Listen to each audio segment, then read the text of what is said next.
أهلا فيكم متابعي حساب إلكترو سيرفيس. لأهمية كاشف الدخان وضرورة وجوده في المنزل ولكثرة الوفيات بسبب الحريق، قررت أبحث عنه وأختار النوع المناسب والمتطور تقنيا.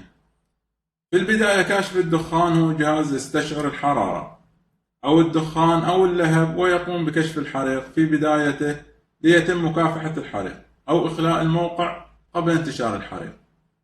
الجمعية الوطنية للحماية من الحرائق بأمريكا نشرت أن ثلثي ضحايا الحرائق في المنازل التي لا توجد بها كاشف دخان، فكاشف الدخان وجوده أهم من وجود طفاية الحريق.